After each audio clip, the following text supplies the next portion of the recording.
मैं डॉक्टर हरदीप सिंह, मैं additional director हूँ मेंटल हेल्थ सर्विसेज का फोर्टिस हॉस्पिटल मोहाली में। अभी we have started offering a service called deep transcranial magnetic stimulation. ये एक रेवोल्यूशनरी चीज़ है for the treatment of serious mental illnesses जैसे कि डिप्रेशन और ओसीडी। ओसीडी से ग्रस्त बहुत लोग हैं लेकिन वो सामने नहीं आते हैं क्योंकि उनको वहम पड़ते हैं, तो ओपनली डिस्कस नहीं करते हैं। कुछ अभी तक मानते थे कि वहम का कोई इलाज नहीं है, but yes now we are able to offer, thank you. और इसमें पहले बहुत सारी दवाइयाँ भी चलती थी, बट ये एक नई टेक्निक है डीप टीएमएस, जो कि जिसमें 29 to 30 सेशंस हम देते हैं तकरीबन 6 हफ्ते के अंदर, और पेशेंट्स में बहुत अच्छा रिलीफ मिलता है। यहाँ तक कि लोग जो कि टोटली एक तरह के रुक चुके होते हैं अपने काम काज, अपनी ज़िंदगी में, वो अपनी रोज़मर्रा की ज़िंदगी नॉर्मल व्यतीत कर सकते हैं। थैंक यू जी सर, इसकी प्रिकॉशंस क्या क्या होती हैं? जैसे भी बाई चांस ब्रेन में कुछ ब्रेन स्टॉक्स होता है या कुछ है, इसके लक्षण क्या हैं? किस चीज़ के लक्षण सर? क्योंकि हम तो दो बीमारियों में प्राइमरीली देते हैं, डिप्रेशन और ओसीडी में। तो डिप्रेशन के मोटे लक्षण हैं मन की उदासी, किसी चीज़ में मन ना लगना, शरीर में जान ना होनी, नकारात्मक विचार आने। तो अगर ये किसी को 2 हफ्ते या उससे ज़्यादा चलते हैं तो हम कहते हैं इनको डिप्रेशन की बीमारी है।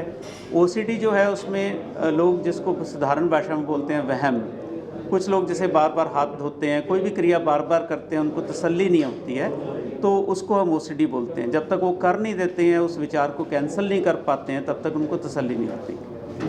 तो इन उपाय क्या है, सावधानी क्या है डिप्रेशन और ओसीडी की? देखो, इसमें बहुत सारे फैक्टर्स हैं जिससे आपको डिप्रेशन या ओसीडी हो सकती है। एक कारण है जेनेटिक्स, दूसरा जो बहुत बड़ा कारण है, आपके परिवार में चलती हैं बीमारियां, खून में चलती हैं। दूसरी इन्वायरमेंटल फैक्टर्स हैं।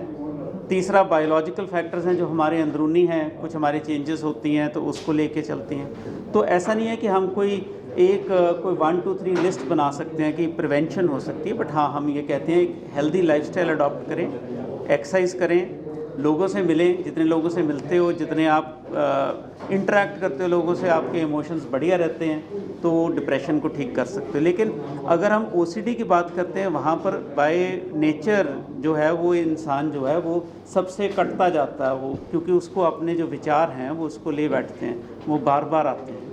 लगता है कि ऐसा कुछ फील होगा हमें या हमारे किसी जानकार, क्या करना चाहिए? क्या उनको इनिशियल फेज में ही कंसल्ट करना चाहिए या उसका कुछ?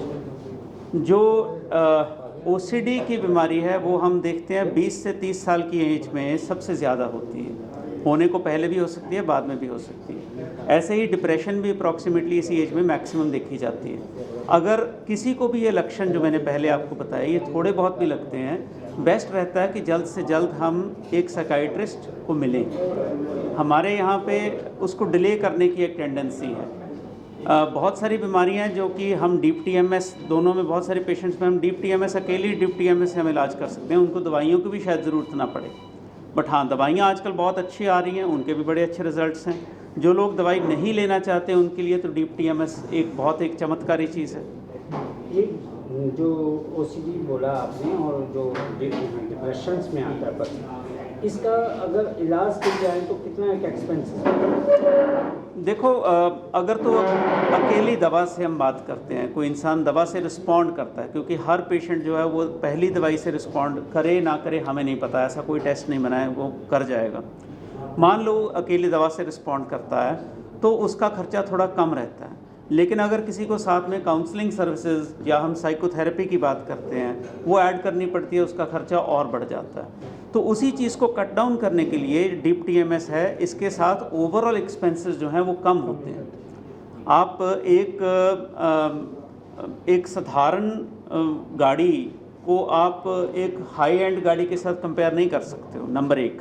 नंबर 2, जब हम सरकारी और प्राइवेट की बात करते हैं, वहाँ पे आता है कि आउट ऑफ पॉकेट एक्सपेंसेस और इनडायरेक्ट एक्सपेंसेस, अगर वो दोनों मिला के सेम चल रहे हैं तो आई फील जो एक नई टेक्नोलॉजी हमें उसे फॉलो करना चाहिए, क्योंकि उसके रिज़ल्ट्स बहुत अच्छे आ रहे हैं। उसमें कोई हम साइड इफ़ेक्ट्स की बात जब करते हैं तो बहुत ही कम है। दवाइयों के साथ भी तो साइड इफ़ेक्ट्स हैं।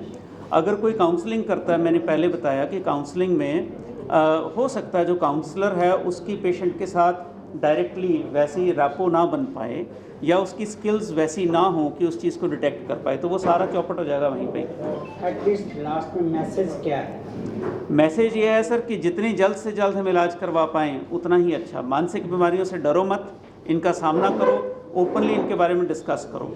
रादर नारा रहा है वर्ल्ड हेल्थ ऑर्गेनाइजेशन का, लेट्स टॉक अबाउट डिप्रेशन, तो वो करना चाहिए हम सब। I am senior consultant neurology Fortis Mohali, having done my DM from AIIMS New Delhi. Neuromodulation जो है अफेजिया में काफ़ी यूज़फुल है। अब अफेजिया क्या होता है कि जो पेशेंट को स्ट्रोक होता है ना, हेड इंजरी होती है, तो उनके बोलने की या बोलचाल समझने की क्षमता जा सकती है, इसको अफेजिया बोलते हैं। इसके कई रूप होते हैं, कई लोग बोल नहीं पाते, कई लोग बोला हुआ समझ नहीं पाते। अफेजिया के लिए कोई भी इलाज नहीं आता है, there is no therapy as yet for aphasia. हम कोई भी दवा भी नहीं देते हैं, कोई दवा एग्जिस्ट नहीं करती है। RTMS ने हमें एक नया एवेन्यू दिया है। RTMS में हम क्या करते हैं कि दिमाग के उस हिस्से की जो कि यूजुअली लेफ़्ट साइड में होता है, क्योंकि राइट हैंडेड लोगों का लेफ़्ट में होता है और लेफ़्ट हैंडेड का भी 60% में लेफ़्ट में ही स्पीच सेंटर होता है, स्पीच सेंटर बोलते हैं उसको।